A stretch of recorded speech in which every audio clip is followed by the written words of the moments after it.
Oi, minha gente, tudo bom? Vamos lá.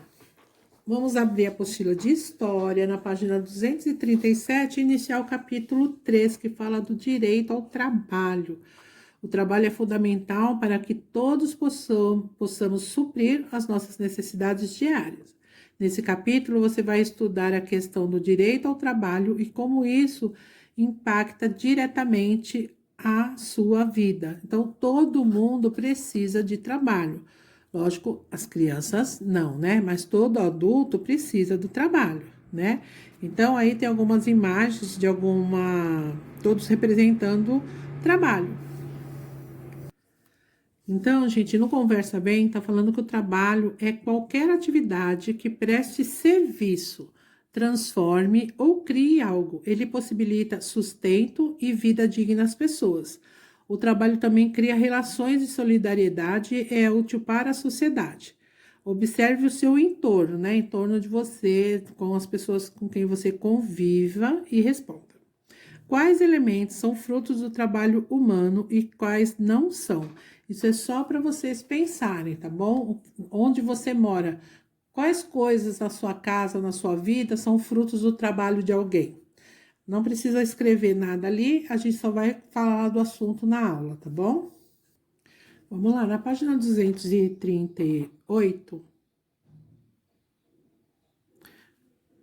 também fala sobre o ser humano sempre trabalhou desde a pré-história, porque a caça, a pintura, o artesanato, a agricultura também são formas de trabalho. Conforme as cidades surgiram, né, cresceram, foram construídas relações sociais e de trabalho mais complexas. Das primeiras cidades até as organizações atuais, a complexidade aumentou, como podemos ver em nossos meios urbanos, nas fábricas, nos comércios, nos bancos, em tantas outras áreas. Quando os trabalhos assumem a forma de emprego, como nos exemplos citados acima, eles devem ser remunerados, o que nem sempre aconteceu aqui na nossa história, né, gente? Remunerados é que a pessoa ganhe um salário, receba um pagamento por desenvolver algum tipo de trabalho, né? E a gente sabe que durante o período colonial imperial, o Brasil explorou a mão de obra escrava dos africanos e de seus descendentes, e que foi a principal atividade econômica desenvolvida no país naquela época. Aqui na página 239, tem aqui, né, os escravos carregando seu senhor ali, todo belo e folgado, né? Quando o trabalho escravo era permitido no Brasil, havia preocupação com os direitos social ao trabalho? Justifique sua resposta. Então, na época da escravidão, gente, tinha preocupação com a justiça do trabalho, com os direitos sociais daqueles trabalhadores de mão escrava? Sim ou não? Quem colocar sim ou não vai ter que dizer por quê. Ah, não tinha, porque conta lá, por que não tinha essa preocupação? Você acredita que tinha? Então você vai colocar sim e me dizer por que você acredita que tinha essa preocupação com o trabalho, tá bom? No Para Saber Mais, fala que a escravidão foi proibida em 1888, mas que apesar disso, gente, existe até hoje muitas denúncias de trabalhadores em condições semelhantes à escravidão.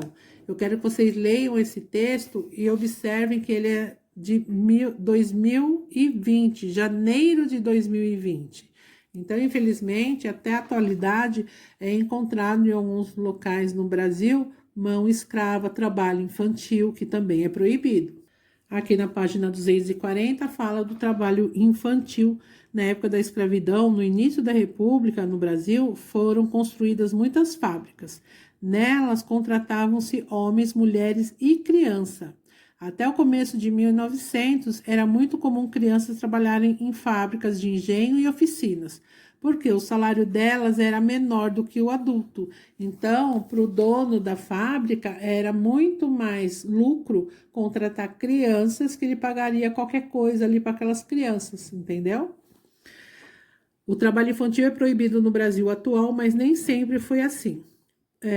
Pois por muito tempo considerou-se que as crianças deveriam ajudar na manutenção das famílias, atuando como entregadores, carregadores, sapateiros e inclusive como funcionário nas fábricas, né? Como citou ali em cima no texto.